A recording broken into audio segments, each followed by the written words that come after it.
Assalamualaikum Football United ringan amatiran ala gua. Kali ini gua akan news update secara ringan amatiran ala gua. Ada berita, ada juga rumor yang akan gua bahas.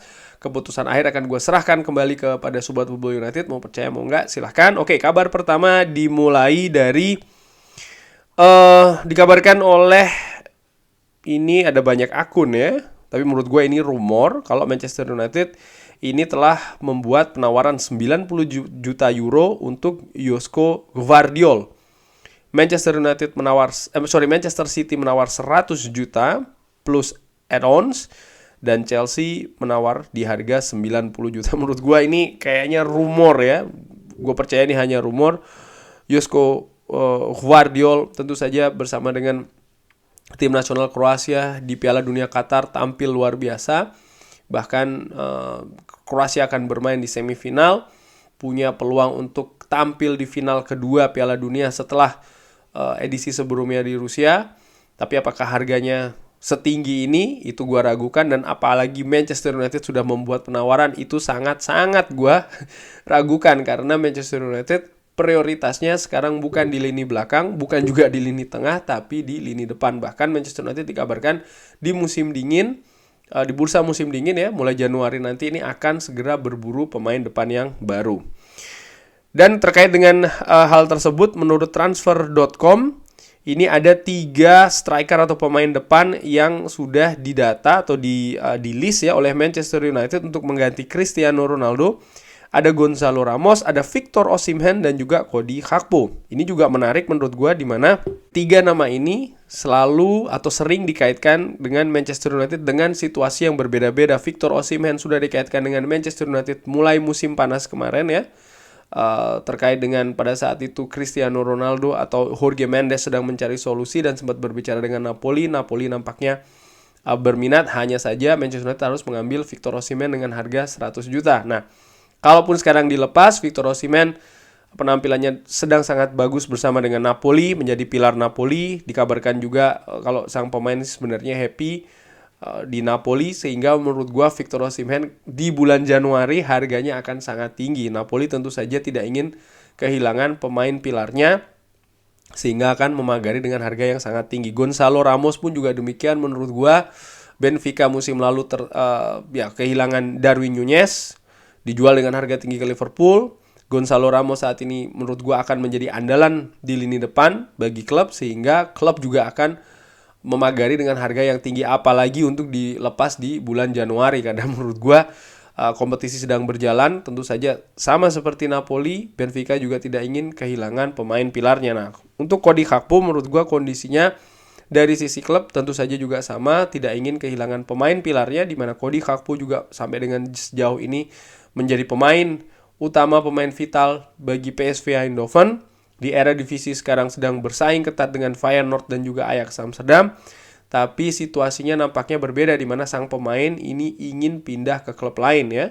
Dan juga potensi permasalahan finansial dari PSV Eindhoven, sehingga menurut gua ya situasinya mungkin akan berbeda. Tapi kita lihat saja apa yang akan terjadi di bulan Januari. Seperti yang gue kabarkan, ini diulangi lagi oleh Manchester Evening News kalau Benfica ini tidak ada keinginan untuk menjual Gonzalo Ramos, walaupun Erik ten Hag dikabarkan suka dengan sang pemain. Bahkan release clause-nya itu sekitar 103 juta pounds, berarti sekitar 120 juta euro. Wow, sangat-sangat tinggi sekali untuk mencari pemain atau untuk mengincar ini ya, mendatangkan Gonzalo Ramos kalau Manchester United ingin di bulan Januari nanti. Dan menurut gue ini nampaknya peluangnya tidak besar. Oke, dari dari United eksklusif, dari Footy Headlines, ini nampaknya ada bocoran kostum ketiga away shirt dari ini masih mock up design ya. Dari jersey ketiga Manchester United nampaknya akan berwarna hitam kembali. Kita lihat saja musim depan seperti apa. Musim lalu biru gelap ya kan. Musim ini hijau stabilo. Apakah musim depan akan gelap lagi atau bahkan hitam seperti ini? Menarik ya. Cuman bisa dilihat itu tidak ada kerah. Wow, berarti modelnya kalau tidak ada kerah berarti berbeda dengan jersey musim ini. Kembali lagi ke Gonzalo Ramos, Manchester United kabarnya harus memutuskan ya apakah akan bergerak untuk Gonzalo Ramos ya atau tidak di bulan Januari, karena kalau menunggu sampai musim panas akan ada perang harga dengan klub-klub lain di Eropa yang nampaknya juga ingin mendatangkan Gonzalo Ramos. Manchester United juga dikabarkan sudah men-tracking atau memonitor mengamati Gonzalo Ramos, dan semakin dekat proses pengamatannya ya di Piala Dunia kemarin. Ini dikabarkan oleh Luke Edward Stele. Oke. Ya cuman harganya itu tadi sih menurut gue akan menjadi penghalang betul ya, atau ya menjadi tantangan besar lah bagi Manchester United untuk mendatangkan Gonzalo Ramos. Dan ini juga dikabarkan oleh United Report, manajer dari Manchester United Erik ten Hag mengkonfirmasi kalau Manchester United akan mencari striker atau pemain depan di bulan Januari.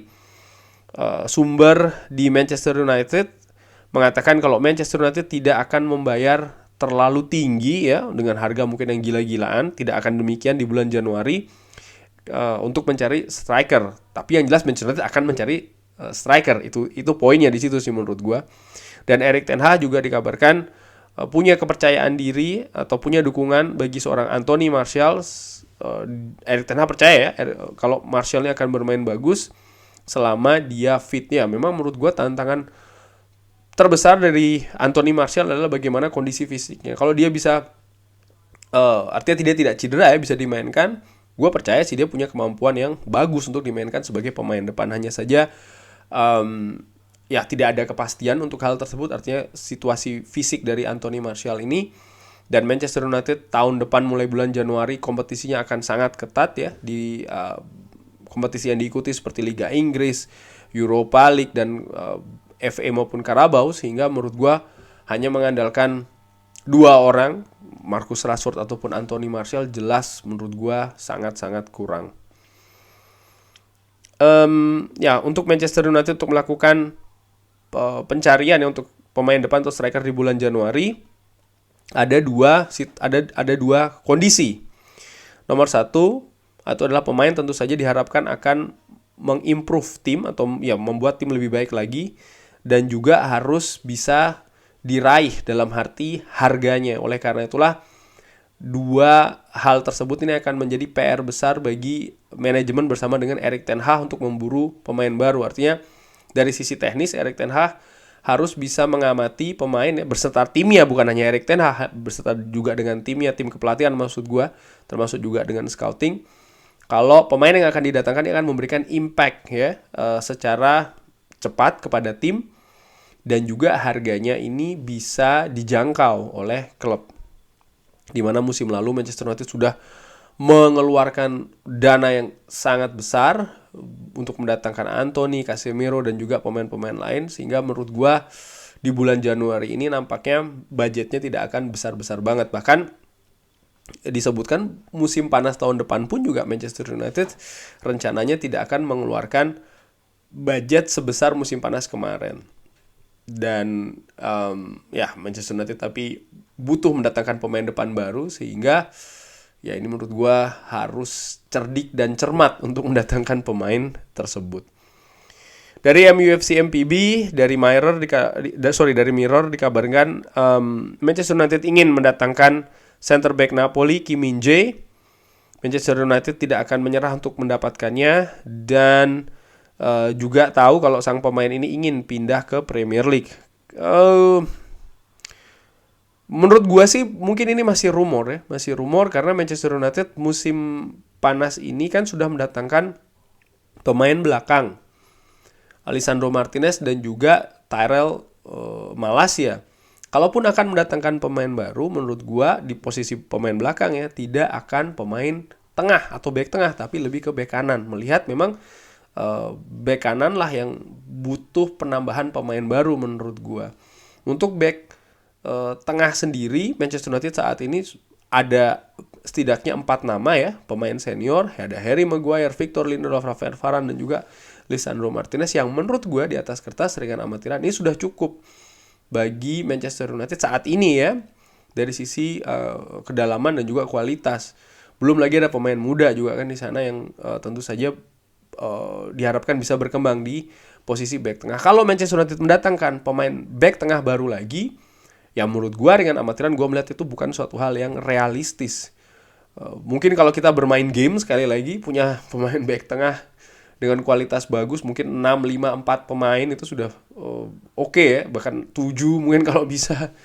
Tapi kan pemain juga selalu ingin untuk bermain, dan Kim Min Jae di Qatar kemarin merupakan pilar tim nasional Korea yang gue yakin juga dia ingin di tim manapun yang diperkuat dia ingin menjadi pemain utama. Dan kalau Manchester United mendatangkan pemain ini maka akan punya 5 back tengah dengan kualitas yang sangat bagus di mana 5-5-nya ingin tampil semua. Dan menurut gue ya oke, dilihat kita ya nanti akan menambah persaingan dan lain-lain, tapi kan kalau pemain juga tersisih terus itu kan juga pastinya secara mental itu bisa jadi tidak bagus menurut gua dengan amatiran. Sehingga dan juga dari sisi kebutuhan sih, dan melihat sekarang Manchester United nampaknya lebih ke back kanan ya. Dan terkait dengan back kanan itu dikabarkan kalau West Ham ini ingin atau menyukai Aaron Wan-Bissaka dan sekarang sedang melihat apakah ada kemungkinan untuk meminjam pemain ini Aaron Wan-Bissaka. Dan kalau ini terjadi menurut gua ya Manchester United bisa bergerak untuk mendatangkan bek kanan yang baru. Apakah ini akan terjadi di bulan Januari ataukah musim panas tahun depan? Menurut gue lebih cepat lebih bagus sih. Berarti sekarang dengan adanya West Ham ada 2 klub yang dikaitkan atau dirumorkan berminat untuk mendatangkan Aaron Wan-Bissaka, yaitu adalah Crystal Palace dan juga West Ham United. Nah sekarang tinggal dilihat, mudah-mudahan ini segera terrealisasi karena seperti gue katakan posisi bek kanan Manchester United ini butuh pemain baru, butuh kualitas baru untuk menjaga backup ya bagi Diogo Dalot, sekaligus juga memberikan kompetisi bagi Diogo Dalot.